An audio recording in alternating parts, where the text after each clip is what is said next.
Part को start करने से पहले मैं आपको इतना बता दूं कि इससे पहले हमने पढ़ा था जीवन की मूलभूत इकाई कोशिका, और इन कोशिकाओं से मिलकर ही क्या बनता है, ऊतक बनता है। तो हम स्टार्ट करते हैं हमारा पार्ट फर्स्ट। तो बच्चों सबसे पहले हम ये देखते हैं कि जिस तरीके से बिल्डिंग को बनाने के लिए ईंटों की आवश्यकता होती है, यानी ईंट उस बिल्डिंग के लिए क्या हो जाती है, फंडामेंटल यूनिट यानी मौलिक इकाई हो जाती है।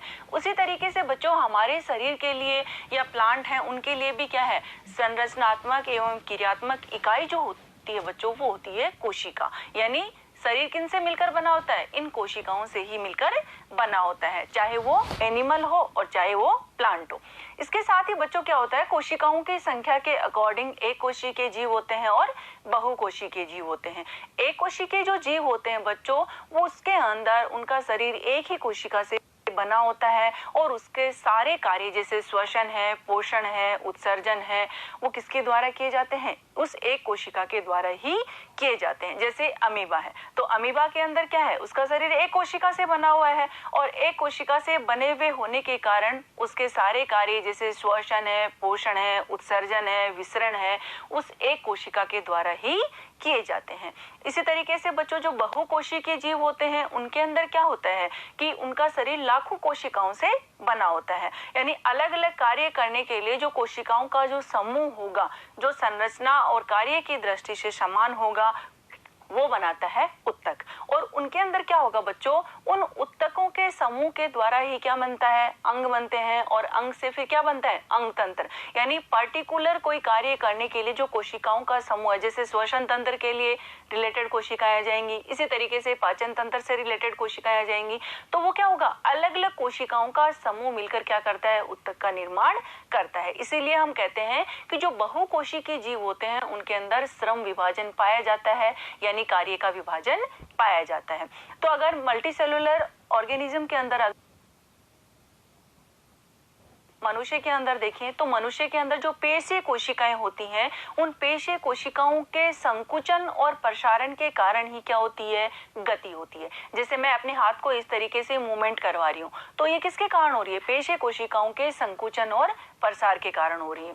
इसी तरीके से तंत्रिका कोशिकाएं होती हैं, उन तंत्रिका कोशिकाओं के द्वारा क्या होता है बच्चों कि जो इंफॉर्मेशन होती है, जैसे हम किसी गर्म बर्तन को टच करते हैं, तो टच करते हम अपना हाथ हटा लेते हैं, तो क्या होता है, उसकी संवेदनाएं हमारे मस्तिष्क तक पहुंचती हैं और मस्तिष्क से फिर क्या करती हैं, शरीर के विभिन्न भागों तक पहुंच जाती हैं। तो तंत्रिका कोशिकाएं ये इंफॉर्मेशन मस्तिष्क को देती हैं और मस्तिष्क हमारे बॉडी के विभिन्न पार्ट है उनको पहुंचा देता है। उसी तरीके से बच्चों रक्त कोशिकाएं होती हैं, तो रक्त कोशिकाएं जो होंगी उनके द्वारा क्या होता है, जैसे ऑक्सीजन है, पोषक तत्व हैं और हार्मोन हैं, इसी के साथ जैसे अपशिष्ट पदार्थ हैं उनका वहन करने का कार्य करता है। इसी तरीके से जैसे मनुष्य के अंदर था वैसे ही क्या होता है, पादपों के अंदर होता है, क्योंकि पादपों का शरीर भी कैसा होता है, बहुकोशिकीय होता है, तो उनके अंदर भी क्या पाया जाता है, श्रम विभाजन पाया जाता है। अगर हम देखें तो प्लांट के अंदर भी क्या होते हैं, संवहन नलियां, यानी संवहन जो उत्तक होते हैं उनसे संबंधित जो कोशिकाएं होती हैं वो भोजन और पानी को पादप के विभिन्न भागों तक पहुंचाने का कार्य करते हैं, जिससे क्या होती है, प्लांट की ग्रोथ होती है। तो इस तरीके से क्या होते हैं, बहुकोशिकीय जीव हैं उनके अंदर कार्य का विभाजन पाया जाता है। और अब हम यहाँ लैंग्वेज के रूप में देखते हैं कि इन्हें किस तरीके से लिखेंगे। सबसे पहले आता है कि सभी जीवित प्राणी या पौधे कोशिकाओं के बने होते हैं, यानी सबका शरीर किनसे बना होता है, कोशिकाओं से बना होता है, क्योंकि कोशिका शरीर की संरचनात्मक एवं क्रियात्मक इकाई है, इसीलिए इसको कहा गया है फंडामेंटल यूनिट ऑफ लाइफ। उसके बाद में बच्चों हम कोशिकाओं की संख्या के अकॉर्डिंग जैसे एक कोशिकीय जीव हैं, बहुकोशिकीय जीव हैं, उनको देखते हैं। तो एक कोशिकीय जीव में आ जाएगा कि इनका शरीर किससे बना होता है, एक ही कोशिका से बना होता है और वो एक कोशिका ही सारे कार्य करती है। तो एक कोशिकीय जीव में सभी मौलिक कार्य एक ही कोशिका द्वारा किए जाते हैं। एक कोशिकीय जीवों में श्रम विभाजन नहीं पाया जाता, यानी कार्य का विभाजन नहीं पाया जाता कि यह कोशिका तो श्वसन का काम करेगी और दूसरी कोशिका पाचन का काम करेगी। क्यों? क्योंकि इनके अंदर क्या पाई जाती है, एक ही कोशिका पाई जाती है, इसलिए अलग अलग कोशिकाएं तो ये कार्य कर ही नहीं सकती, क्योंकि इसका शरीर ही एक कोशिका से बना हुआ है, इसीलिए इनके अंदर क्या नहीं पाया जाता, श्रम विभाजन नहीं पाया जाता। नेक्स्ट देखो बच्चों, उदाहरण उदाहरण के लिए जैसे अमीबा है, तो अमीबा का शरीर एक ही कोशिका से बना हुआ है, तो इसलिए उनके अंदर जैसे गति है, भोजन लेने की क्रिया है, गैसीय विनिमय है और उत्सर्जन क्रिया संपन्न की जाती है उस एक ही कोशिका के द्वारा। अगर बच्चों हम डायग्राम से समझें, जैसे ये हम अमीबा का डायग्राम बना रहे हैं, इस तरीके से ये हो गया। अब इसके अंदर क्या आ जाएगा, ये जैसे कोशिका द्रव्य भरा रहता है इस तरीके से,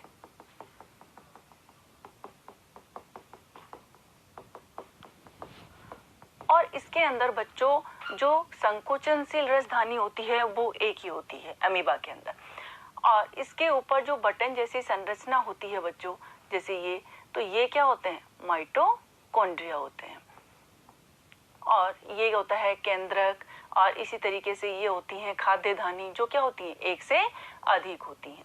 और इस तरीके से इसके अंदर अगर हम देखें तो ये तो आ जाएगा कोशिका झिल्ली,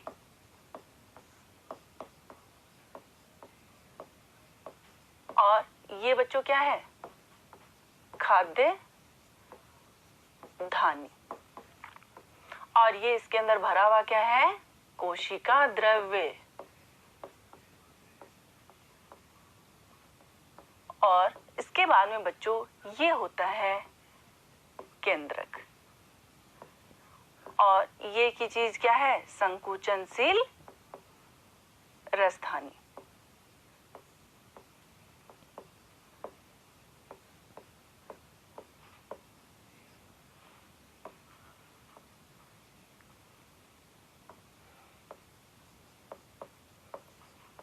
अब उसके बाद में बच्चों क्या होता है, जैसे ये जो मुड़ी हुई जो संरचना है ना, ये होती है बच्चों कुटपाद। अब हमने कहा कि अमीबा का शरीर एक ही कोशिका से बना हुआ है। अब इसके अंदर क्या होता है, जैसे ये इसकी जो बटन लाइक संरचना है वो क्या होते हैं, माइटोकॉन्ड्रिया। तो ये माइटोकॉन्ड्रिया इसके अंदर क्या काम करते हैं, श्वसन का काम करते हैं। इसी तरीके से इसके अंदर ये जो कुटपाद होते हैं, यानी इनके अंदर जो स्यूडोपोडिया होते हैं, वो क्या करते हैं, गमन का काम, यानी इनके अंदर मूवमेंट कराने का काम होता है, वो इन कुटपादों की सहायता से होता है। इसी तरीके से बच्चों ये क्या होता है, जैसे इसको क्या होता है, भोजन का एहसास होता है, तो ये उस भोजन को क्या कर लेते हैं, कुटपादों की सहायता से जकड़ लेते हैं, और खाद्य धानी के द्वारा उस भोजन का क्या कर लिया जाता है, पाचन कर लिया जाता है। उसके बाद में बच्चों इसके अंदर क्या होता है, जैसे अपशिष्ट पदार्थ भोजन का पाचन करने के बाद में रह जाता है, उस अपशिष्ट पदार्थ को ये क्या करते हैं, इस कोशिका झिल्ली के किनारे ले जाकर फट जाती है, यानी अपशिष्ट पदार्थों को त्याग देती है। इसी तरीके से बच्चों इसके अंदर संकुचनशील जो रसधानी होती हैं वो इनके अंदर क्या करती हैं, जैसे पानी है, यानी प्राशन की जो क्रिया होती है वो इन संकुचनशील रसधानी के द्वारा ही होती है। यानी एक ही कोशिका इसके अंदर क्या कर रही है, सारे कार्य कर रही है। यानी ये कैसा जीव है, एक कोशिकीय जीव है। इसका मतलब ये हुआ कि इसके अंदर कार्य का विभाजन नहीं पाया जाता कि अलग अलग कोशिका अलग अलग कार्य करेगी, क्योंकि ये एक ही कोशिका से बना हुआ है। नेक्स्ट देखो बच्चों, बहुकोशिकीय जीव। तो बहुकोशिकीय जो जीव होते हैं उनका शरीर क्या होता है, लाखों कोशिकाओं से बना होता है।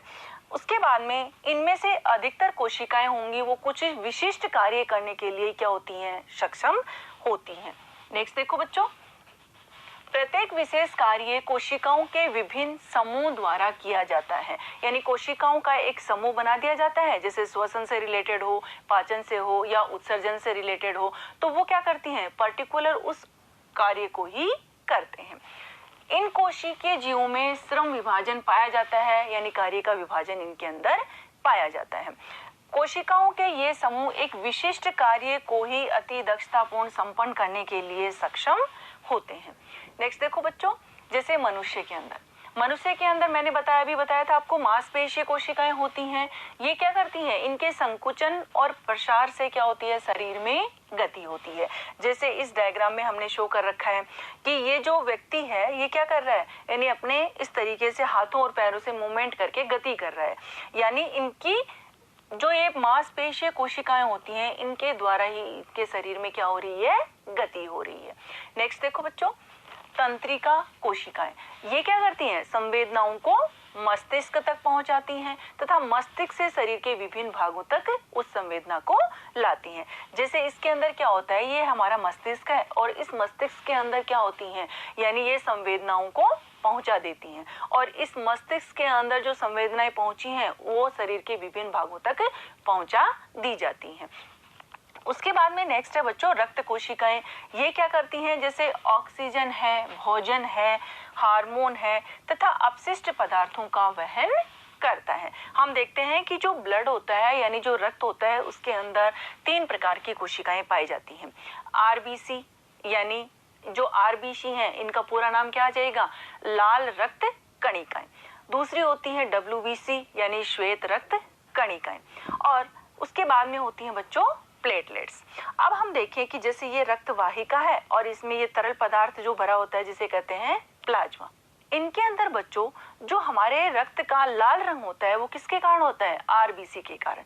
यानी इनके अंदर क्या पाया जाता है? हीमोग्लोबिन पाया जाता है जिसकी वजह से इसका रंग लाल होता है।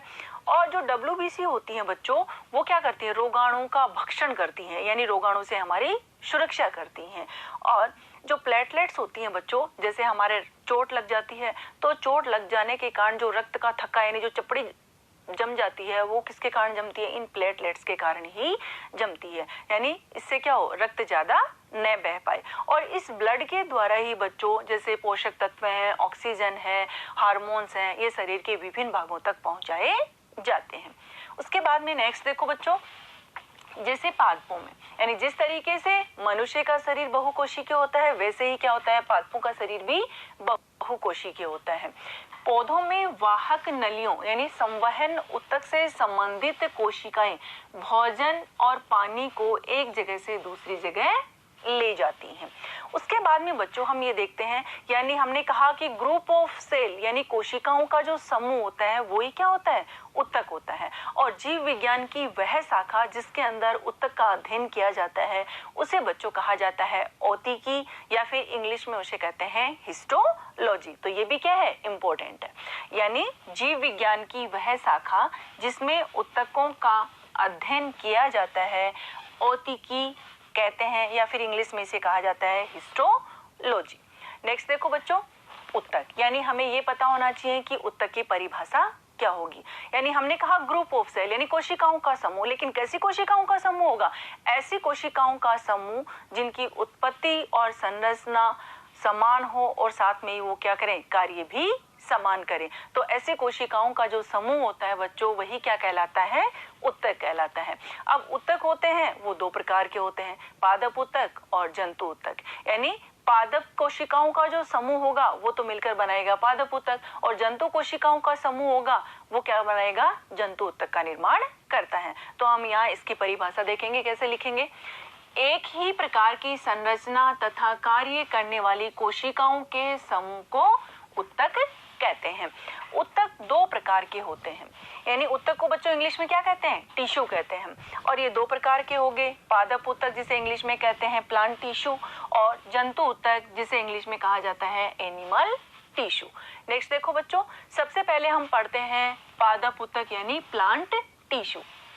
तो बच्चों हम देखते हैं कि पादप क्या होता है? अपनी जगह पे स्थिर रहता है यानी वो मूवमेंट नहीं करता। क्यों? क्योंकि उसके लिए भोजन के लिए भी उसके अंदर क्या होता है? फोटोसिंथेसिस यानी प्रकाश संश्लेषण की क्रिया के द्वारा वो अपना भोजन खुद बना लेता है। और इसी के साथ इसके अंदर क्या होता है कि ये जो होते हैं वो प्लांट होता है वो संरचनात्मक शक्ति प्रदान करता है। यानी उनके अंदर क्या पाई जाती है? यानी इस ऊतक की जो कोशिकाएं होती हैं वो मृत होती हैं और वो जीवित ऊतकों के भांति क्या करती हैं? यांत्रिक शक्ति प्रदान करती है यानी यांत्रिक सहारा प्रदान करती हैं। उसके अलावा बच्चों इसके अंदर क्या होता है कि जो पादप होते हैं उनके अंदर क्या होती है? वृद्धि वो एक सीमित क्षेत्र के अंदर होती है और इसके अंदर कुछ ऊतक ही होते हैं जो जीवन भर विभाजित होते रहते हैं और उस क्षेत्र के विभाजन की क्षमता पर डिपेंड करता है यानी उस पे ये आधारित होता है। इसी तरीके से बच्चों जंतु ऊतक होते हैं, लेकिन जंतुओं को तो हमें ध्यान है कि उनको भोजन के लिए, आवास के लिए या अपने साथी के लिए क्या करना पड़ता है? मूवमेंट करनी पड़ती है, गति करनी पड़ती है और उसके लिए उसके अंदर ऊर्जा भी ज्यादा खर्च होती है प्लांट के कंपैरिजन में। तो इसी अकॉर्डिंग उनके अंदर क्या होती है, जो वृद्धि होती है वो एक समान होती है उनकी कोशिकाओं के अंदर, जंतु के अंदर, और उसी कारण उसके अंदर विभाज्य और अविभाज्य क्षेत्र है उसकी कोई निश्चित सीमा नहीं होती है। और उसकी जो पादप ऊतक होता है, ये हमने कहा कि इसकी कोशिकाएं मृत होती हैं, लेकिन जंतु ऊतक जो होता है बच्चों, उसकी अधिकांशतः कोशिकाएं कैसी होती हैं, जीवित होती हैं। अब हम यहाँ इसको लैंग्वेज के रूप में देखते हैं कैसे लिखेंगे। पौधे स्थिर होते हैं, वह गति नहीं करते, क्योंकि यह अपना भोजन एक स्थान पर स्थिर रहकर ही प्रकाश संश्लेषण की क्रिया द्वारा प्राप्त करते हैं। अब हमने यहाँ प्रकाश संश्लेषण शब्द काम में लिया। तो बच्चों प्रकाश संश्लेषण का मतलब क्या है, जैसे ये कोई प्लांट है, इस तरीके से हमने ये डायग्राम बना दिया, और इस प्लांट के ये इसकी रूट हो गई यानी जड़ हो गई, और सपोज करो ये इस प्लांट की हमने एक क्या ले ली, पत्ती ले ली। अब इस पत्ती का जो हरा रंग होता है बच्चों, वो किसके कारण होता है, क्लोरोफिल यानी हरित लवक के कारण होता है। अब ये जो हरे रंग का जो पिगमेंट क्लोरोफिल होता है, ये क्या करता है, सूर्य के प्रकाश में उसकी उपस्थिति के अंदर अपना भोजन खुद तैयार करता है। ये करेगा क्या, यानी इस पत्ती के ऊपर छोटे छोटे जो छिद्र होते हैं वो क्या करते हैं, वायुमंडलीय कार्बन डाई जो ऑक्साइड होती है उसको अब्जॉर्ब कर लेते हैं, और जो जड़ होती हैं बच्चों, वो क्या करती हैं, जल का अवशोषण करती हैं। तो वायुमंडलीय कार्बन डाइऑक्साइड और जड़ों के द्वारा अवशोषित किया गया जो जल है, वो इस क्लोरोफिल और सनलाइट की प्रेजेंस के अंदर अपना भोजन खुद बनाते हैं, और ये भोजन तैयार करने की प्रक्रिया ही बच्चों क्या कहलाती है, प्रकाश संश्लेषण कहलाती है। इसलिए हमने कहा